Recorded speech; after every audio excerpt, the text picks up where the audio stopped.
off the top, what do you think currently still are some maybe misconceptions about mental health or about how people deal with mental health or mental health issues in general? So I think this messaging is starting to change, but I still think that we have this belief that there's an us them paradigm in mental health, that you are either the person who has mental health challenges or you're a person who is like mentally totally fine and you have no challenges, right? Whereas the fact is that just like we all have physical health and reasons we need to take care of ourselves physically, we all have mental health and things that knock us on our asses in different ways. And I think the language is starting to change to be more inclusive, but we still, I think just fundamentally, we still have this kind of us them argument, like we aren't saying all of us have mental health. What are you doing to protect yours? We're kind of, like we do with stop smoking because it's bad for your lungs and heart and all of these things.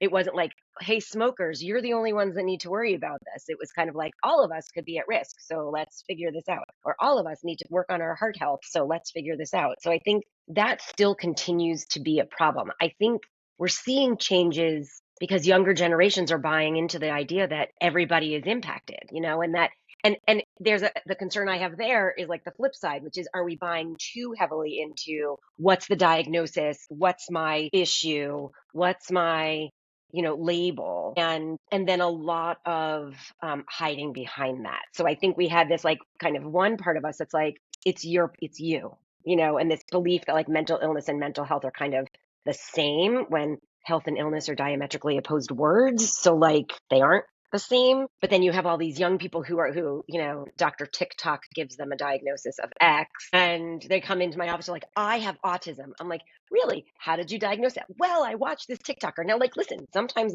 they're right, but then it becomes, well, I have this, so therefore I can't do these other things. So they use it as kind of this shield of existing in the world, right? So like so I think there's still this challenge of just, you can be a fully functioning, totally okay person who has an illness or has a challenge, that it doesn't have to be the defining factor in your life. And it doesn't have to be the thing that prevents your life. And I also think that there is still the ongoing myth that people choose things like suicide or people choose addiction, when usually it's a side effect of something else, Mm. or a symptom of something else.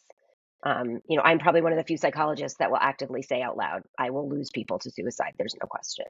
And that's a heartbreaking thing to say out loud, right? I made a commitment to keep people safe and keep people alive. And I work really hard at that. But just like an oncologist is going to lose people even with every effort they put into somebody who has cancer, I'm going to lose somebody to depression or anxiety because the disease is more powerful than some of us. And that's just kind of what happened.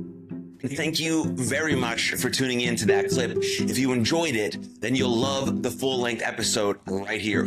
Right here. Click it. Go ahead.